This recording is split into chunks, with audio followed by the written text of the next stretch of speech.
বন্ধুরা কেমন আছো সবাই? আজকে ছোট্ট ছোট্ট কিছু অবাক করা টিপস নিয়ে তোমাদের সামনে চলে এসেছি। তাই ভিডিওটা স্কিপ না করে পুরো ভিডিওটা দেখবে। ভিডিওটা স্কিপ করে দেখলে মূল্যবান টিপসগুলি তোমরা মিস করে যাবে।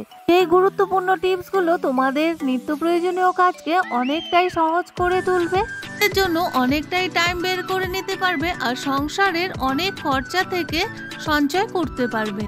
প্রথম টিপসটি, আমাদের প্রত্যেকের বাড়িতেই হিং ব্যবহার করা হয় রান্নাতে, আর এই একটা হিঙের কৌটো আনলে কিন্তু একদিনে শেষ হয়ে যায় না, এটা 2-3 মাস পর্যন্ত আমাদের কিচেনেই থাকে। হিঙের কৌটো থেকে যখন আমরা হিং ব্যবহার করতে শুরু করি, উপরে যে ফয়েল পেপারটা থাকে সেটা কিন্তু খুলে ফেলে দিই। তাতে কি হয়, হিঙের যে একটা গন্ধ সেটা কিন্তু নষ্ট হয়ে যায়। বন্ধুরা, হিঙের গন্ধটা যেন না যায় তার জন্য খবরের কাগজ কিংবা পেপার কিংবা টিস্যু পেপার যেটা ঘরে থাকবে সেটাই এইভাবে লাগিয়ে নেবে। প্রত্যেকের ঘরে ফয়েল পেপার থাকে না, ফয়েল পেপার থাকলে খুব ভালো হয়। ফয়েল পেপারটা একদম কাভারের মতো হয়ে যায় আর হিঙের গন্ধটা নষ্ট হয় না। তো ফয়েল পেপার প্রত্যেকের ঘরে অ্যাভেলেবেল না থাকাতে আমরা যে কোনো পেপার বা খবরের কাগজ দিয়ে আমরা কিন্তু ক্যাপের ঢাকনাটা আটকে দিতে পারি, তাহলে আর হিঙের গন্ধটা একদমই যাবে না। 1 বছর 6 মাসও যদি এইভাবে হিং রাখা হয় তাহলে হিঙের যে গন্ধটা আছে সেটা একদমই নষ্ট হবে না।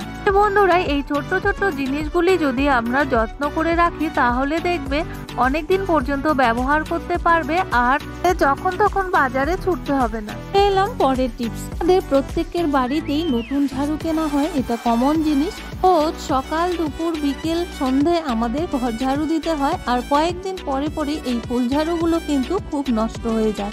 ছোট্ট আইডিয়াটি যদি তোমরা অ্যাপ্লাই করো তাহলে কয়েকদিন পর পর আর ফুল ঝাড়ু কিনতে হবে না।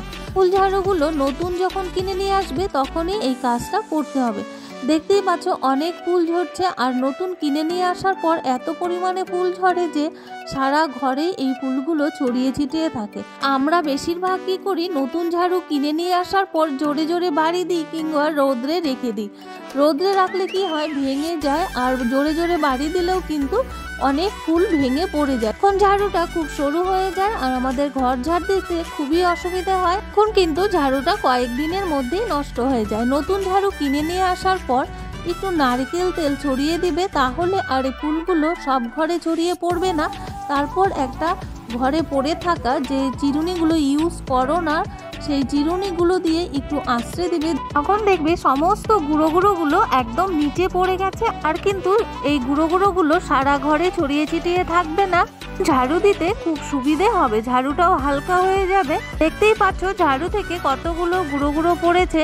এইগুলো যদি পরিষ্কার করে না নেওয়া হয় তাহলে 1 সপ্তাহ থেকে 15 দিন পর্যন্ত ঘর ঝাড়ু দেওয়ার সময় কিন্তু এইগুলো প্রত্যেকটা ঘরে ছড়িয়ে ছিটিয়ে থাকে। তারপর কি করবে, একটা ক্যারি ব্যাগকে ফোল্ড করে নেবে, তারপর খুব টাইট করে এই ক্যারি ব্যাগটাকে পেঁচিয়ে দেবে। পেঁচিয়ে দেওয়ার পর একটা লাইটার কিংবা আয়রনের সাহায্যে তোমরা এইভাবে ঝাড়ুর মধ্যে ক্যারি ব্যাগটাকে জয়েন্ট করে দেবে, তাহলে দেখবে ঝাড়ু অনেক দিন পর্যন্ত টিকবে আর আমাদের কয়েকদিন পর পর বাজার থেকে কিনতে হবে না। বুঝতে তোমাদের নিশ্চয়ই কোনো অসুবিধা হচ্ছে না আমি কিভাবে ক্যারি ব্যাগটাকে জয়েন্ট করছি। এইভাবে ক্যারি ব্যাগটা ঝাড়ুর মধ্যে জয়েন্ট করে দিলে কি হয়, আমাদের যে ফুল ঝাড়ুর ডাঁটিগুলো আছে সেইগুলো কিন্তু খুব শক্তপোক্তভাবে আটকে যাবে আর ভেঙে যাবে না। আমরা যখন কোনায় কোনায় ঝাড়ু দিতে যাই তখন কিন্তু অনেক ঝাড়ুর ডাঁটি ভেঙে যায়, তখন ঝাড়ুটা পাতলা হয়ে যায়। এরকমভাবে যদি ঝাড়ুটা রেডি করে নিতে পারো, এই ঝাড়ু 6 মাস 1 বছর হামেশাই ঘর ঝাড়ু দিতে পারবে, একদমই নষ্ট হবে না। পরের টিপসটিতে, আমরা প্রত্যেকটা গৃহিণীরা কি করি, রান্নার পর গ্যাসের ওপরটা পরিষ্কার করি, গ্যাসের বার্নারটা পরিষ্কার করি, তারপর কিচেন স্ল্যাব পরিষ্কার করি, কিন্তু বার্নার খুলে কখনোই কিন্তু ভেতরটা পরিষ্কার করি না। তো কিন্তু প্রচুর পরিমাণে আয়রন জমে যায়, তখন আমাদের গ্যাস জাম হয়ে যায়, গ্যাসের আঁচ উঠতে চায় না, অনেকটাই লাল হয়ে যায়, তখন আমাদের রান্না হতে অনেকটাই লেট হয়ে যায়। বন্ধুরা, গ্যাসের বার্নার খুলে ভেতরটাও কিন্তু আমাদের পরিষ্কার করা খুবই জরুরি, না হলে আমাদের গ্যাস ব্রাস্ট হওয়ার সম্ভাবনা বেশি থাকে। আমাদের ঘরে পড়ে থাকা অনেক ইউজলেস মোজা থাকে, একটা যে কোনো মোজা নেবে আর নেবে একটা ইউজলেস টুথব্রাশ। সেই টুথব্রাশের ভেতরে মোজাটা ঢুকিয়ে একটু লিকুইড সাবান কিংবা নারকেল তেলও নিতে পারো, নিয়ে তারপর এই ভেতরটা ভালো করে ঘষে ঘষে পরিষ্কার করে নেবে, তাহলে দেখবে ভেতরটা অনেকটাই আয়রন জমে আছে। এরকম ভাবে যদি গ্যাসের বার্নারের ভেতরটাও পরিষ্কার করে নাও তাহলে দেখবে তোমাদের গ্যাস অনেক দিন পর্যন্ত চলছে, রান্নার সময় কোনো প্রবলেমই হচ্ছে না। দেখতেই পাচ্ছ সাদা মোজাটা একদম কিন্তু নোংরায় ভরে গেছে, তোমাদের চোখের সামনেই কিন্তু প্রমাণ। আমি সাদা মোজাটা টুথব্রাশের ভেতরে ঢুকিয়ে পরিষ্কার করলাম, দেখতেই পাচ্ছ মোজাটা কিন্তু একদম কালো হয়ে গেছে, আয়রন কতটা জমেছিল। তো 15 দিনে একবার হলেও এইভাবে তোমরা যদি ক্লিন করে নাও তাহলে আর কোনো সমস্যাই থাকবে না। আমি যেহেতু মোজার মধ্যে একটু সাবান ইউজ করেছিলাম সেই জন্য একটু জলে মোজাটাকে ভিজিয়ে বার্নারটাকে আর একটু মুছে নিলাম। তোরা গ্যাস কিন্তু খুব ডেঞ্জার জিনিস, কারণ আমরা কেয়ারফুলি যদি ইউজ না করি বিপদের সম্ভাবনাটা কিন্তু আমাদেরই বেশি থেকে যায়। কেন কিনা আমরাই কিন্তু কিচেনে বেশি কাজ করি, বেশিরভাগ সময় গৃহিণীদের কিন্তু কিচেনেই কেটে যায়। কিচেনের প্রত্যেকটা জিনিস যদি আমরা কেয়ারফুলি ইউজ করি বিপদের সম্ভাবনাটা কিন্তু অনেকটাই কম থাকে। আর এইভাবে যদি গ্যাসের বার্নারের ভেতরটা ক্লিন করে নিতে পারো গ্যাসের খরচাটাও কিন্তু অনেকটাই কম হয়ে যাবে। বন্ধুরা চলে এলাম পরের টিপসটিতে। দেখতেই পাচ্ছ একটা ন্যাপথলিন নিয়েছি, এই ন্যাপথলিনটা একটা কাগজের ভেতরে দিয়ে একটা শক্ত কিছুর সাহায্যে গুঁড়ো করে নেব। ন্যাপথলিন দিয়ে একটা সলিউশন তৈরি করছি। বন্ধুরা এই সলিউশনটি কিন্তু খুবই উপকারী।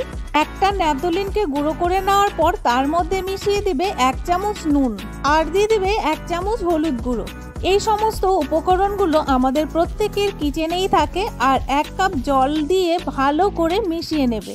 বন্ধুরা সলিউশনটি কিন্তু রেডি করে নিয়েছি। এই সলিউশনটি কিভাবে ইউজ করবে, আমাদের প্রত্যেকের বাড়িতেই বেসিন কিংবা সিঙ্ক থাকে, সেই সিঙ্কের ভেতর থেকে রাত্রেবেলা দেখবে অনেক ককরোচ পোকামাকড় উঠে আসে, আর এই ককরোচ পোকামাকড়গুলো কিন্তু খুব জীবাণু ছড়ায়। এই ককরোচগুলো থালা বাসনে বসে, আমরা সেই থালাতেই খাবার খেয়ে নেই, তখন আমরা অসুস্থ হয়ে পড়ি। এই ছোট্ট সলিউশনটি যদি তোমরা অ্যাপ্লাই করো তাহলে দেখবে সিঙ্কের ভেতর থেকে কখনো আর আরশোলা বা পোকামাকড় বেরোবে না, শরীর স্বাস্থ্য ভালো থাকবে। আর এটা রাতে ঘুমোতে যাওয়ার আগে যদি এই সলিউশনটি অ্যাপ্লাই করো তাহলে কিন্তু বন্ধুরা বেশি কার্যকারী হবে। এলাম পরের টিপসে। তোমরা এখানে দেখতে পাচ্ছ রসুনের খোসা আর একটা তেজপাতা, কয়েকটা লবঙ্গ। এই সমস্ত উপকরণগুলো কিন্তু বন্ধুরা প্রত্যেকের কিচেনেই থাকে।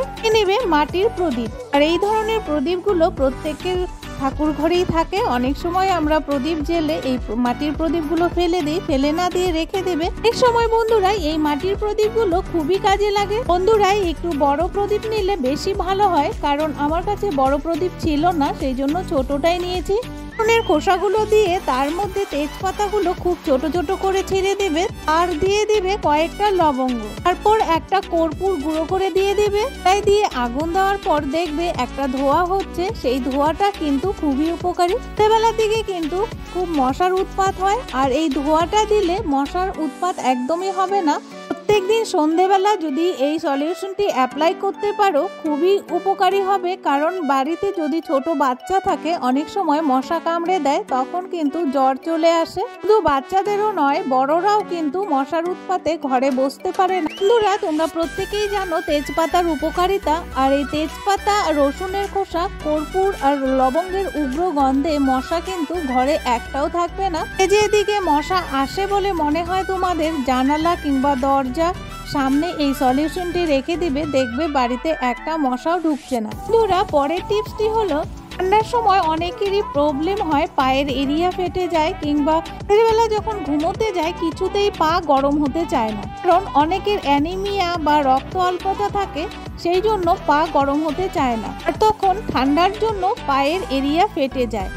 পায়ের এরিয়া ফেটে গেলে দেখতেও ভালো লাগে না, আর হাঁটা চলা করতেও কিন্তু ভীষণ কষ্টকর। ততক্ষণ পর্যন্ত পা গরম হবে না ততক্ষণ পর্যন্ত কিন্তু ঘুম আসে না। এই জন্য বন্ধুরা যাদের অ্যানিমিয়া বা রক্ত অল্পতা আছে, পা গরম হতে চায় না, তারা কি করবে, একটা রাতের বেলা পরার জন্য মোজা আলাদা করে রাখবে। সেই মোজাটা যাওয়ার সময় পরে নেবে, তার আগে মোজাটাকে উল্টো করে নিয়ে 1 ড্রপ নারকেল তেল আর যে কোনো বডি লোশন একটুখানি দিয়ে ভালো করে মিশিয়ে নেবে। মিশিয়ে নেওয়ার পর মোজাটাকে সোজা করে নিয়ে রাতের বেলা পরে ঘুমাবে, দেখবে 10 মিনিটের মধ্যে পা গরম হয়ে গেছে আর পায়ের এরিয়াও ফাটবে না। 10 মিনিট পর যখন পাটা গরম হয়ে যাবে তখন মোজাগুলো খুলে রাখবে, কখনোই সারা রাত মোজা পরে ঘুমাবে না। আমারও অ্যানিমিয়া আছে, সেই জন্য আমি রাতে মোজাতে লোশন আর নারকেল তেল ইউজ করি। বন্ধুরা, রান্নার গ্যাসের মধ্যে কখনো আলু ব্যবহার করে দেখেছো? আলু ব্যবহার করে না দেখলে এক্ষুনি আলু ব্যবহার করে দেখো, চমৎকার হবে। বন্ধুরা, একটা আলু নেবে, আলুটাকে মাঝখান থেকে 2 টুকরো করে নেবে। অর্ধেক আলুটাকে একটু দাগ দাগ করে নিতে হবে, তাহলে আলুটা নরম হয়ে যাবে। অর্ধেক আলু দিয়েই কিন্তু সলিউশনটা হয়ে যাবে। বন্ধুরা, আজকের টিপসগুলো তোমাদের কাছে কেমন লাগলো তোমরা অবশ্যই একটা লাইক করে কমেন্টস করবে। আলুটা কেটে নেওয়ার পর তার উপর দিয়ে দিবে 1 চামচ লবণ। বন্ধুরা, প্রত্যেকেই তো আমরা গ্যাসে রান্না করি, থেকেই কিন্তু গ্যাসের সঠিক ব্যবহার করতে জানে না, জন্য কিন্তু আমাদের অনেক বড় বড় দুর্ঘটনায় পড়তে হয়। বন্ধুরা, আমরা যখন রান্না করি, রান্না যখন কমপ্লিট হয়ে যায়, অনেকেই কি করে গ্যাসের যে ওভেনটা আছে ওভেনের নবটাকে আমরা অফ করি। কখনোই ওভেনের নবটা অফ করবে না, আগে রেগুলেটরের নবটা অফ করবে, তারপর ওভেনের নবটা অফ করবে। বন্ধুরা, আগে যদি গ্যাসের ওভেনের নবটা অফ করি, এর মধ্যে অনেকটা গ্যাস থেকে যায়, লিক হওয়ার সম্ভাবনাটা বেশি থাকে। গ্যাস কখনো মেঝেতে রাখবে না, পাকাতে কিংবা মাটিতে গ্যাস রাখলে কি হয়, ঠান্ডার জন্য অনেক সময় গ্যাস জমে যায়, তখন গ্যাসটা বেরোতে চায় না, জাম হয়ে যায়, তখন ব্রাস্ট হওয়ার সম্ভাবনাটা বেশি থাকে। এই জন্য বাজারে দেখবে চাকা লাগানো রিং এর মতো থাকে, সেই সমস্ত জিনিসে যদি গ্যাস বসিয়ে রাখো তাহলে সেফ থাকবে। বন্ধুরা, চাকা লাগানো যে গ্যাসের রিংগুলো হয় সেগুলো কিন্তু বেশি দাম হয় না, খুব কম দামের মধ্যে কিনতে পাওয়া যায়। আরেকটা জিনিস খেয়াল রাখবে, গ্যাস যখন ডেলিভারি দিতে আসবে তখন এক্সপায়ারি ডেট দেখে গ্যাসটাকে নেবে। দেখবে গ্যাসের ওপর ABCD লেখা আছে, অ্যালফাবেট অনুযায়ী কিন্তু গ্যাসের এক্সপায়ারি ডেট হয়। বেশিরভাগ বাড়িতেই কিন্তু 2টো করে সিলিন্ডার থাকে। একটা সিলিন্ডার আমাদের গ্যাসের ওভেনে লাগানো থাকে, সেটা চাকার মধ্যে বসিয়ে নেবে। একটা সিলিন্ডার যেই জায়গাটাতে রাখা হয়, রাখতে রাখতে গ্যাসের একটা দাগ বসে যায়, আর সেই দাগটা কখনোই দিতে চায় না, তখন অর্ধেক আলুর মধ্যে একটু নুন মিশিয়ে এইভাবে যদি ঘষতে থাকো তাহলে দেখবে একদম পরিষ্কার হয়ে গেছে, একটুকু দাগ নেই। আমাদের যখন গ্যাস ডেলিভারি দিতে আসে তাদের কাছেই কিন্তু আমি এই ইনফরমেশনগুলো নিয়েছি, তাই জন্য তোমাদের সাথে শেয়ার করলাম। সেই সিলিন্ডার কিন্তু খুব ডেঞ্জারাস, সেই জন্য কেয়ারফুলি ইউজ করবে। পাচ্ছ, সিলিন্ডারের দাগটা কিন্তু খুব ভালোভাবে বসে গেছে, একটু টাইম নিয়ে ঘষলেই উঠে যাবে। যারা নতুন বন্ধু আমার ভিডিওগুলো দেখছো তারা অবশ্যই সাবস্ক্রাইব করে বেল নোটিফিকেশনটি অল করে রাখবে, তাহলে আমার নিত্য নতুন ভিডিও, ব্লগ বা রেসিপি বা কিচেন টিপস সবার আগে পৌঁছে যাবে। ভিডিওটা বেশি ভালো লাগলে ফ্যামিলি আর বন্ধুদের সাথে শেয়ার করতে একদমই ভুলবে না। দেখতেই পাচ্ছ দাগগুলো কিন্তু একদম পরিষ্কার হয়ে গেছে, মেঝেটা কিন্তু একদম চকচক করছে। প্রমাণ তোমাদের চোখের সামনে। গ্যাস সিলিন্ডার খুব কেয়ারফুলি ইউজ করবে, আর এইভাবে দাগ বসে গেলে তোমরাও আলু আর নুন দিয়ে ক্লিন করে নিতে পারো। বন্ধুরা, আমরা যখন কোথাও ঘুরতে যাই বা এদিক সেদিক যাই, সাইড ব্যাগে একটা ছোট্ট কাঁচি নিয়ে যাই। এটা যদি আমরা এমনি নিয়ে যাই, ব্যাগের ভিতরে যাবতীয় কাগজপত্র থাকে সেগুলো কেটে যেতে পারে, কিংবা ব্যাগের যে ভেতরে কাপড়টা থাকে সেটাও কেটে যেতে পারে। অনেক সময় দরকারি কাগজপত্র থাকে, আবার ব্যাগের যদি কাপড়টা কেটে যায় তাহলে নিচে কিন্তু সবকিছু পড়ে যাবে। বন্ধুরা, প্রত্যেকের বাড়িতেই পেন বা কেস পেন থাকে, যেই পেন বা পেনগুলো শেষ হয়ে গেছে, ব্যবহার হয় না, তাদের যে ক্যাপটা থাকে সেটা যদি কাঁচির মধ্যে ক্যাপ হিসেবে লাগিয়ে নিতে পারো, তাহলে আর ব্যাগের ভিতরে থাকা কোনো দরকারি কাগজপত্রও কাটবে না, আর ব্যাগের কাপড়টাও কাটবে না, খুব সেফ থাকবে। এরকম ভাবে কেস পেন বা পেনের ক্যাপ লাগিয়ে কাঁচি ব্যাগের মধ্যে ক্যারি করতে পারো।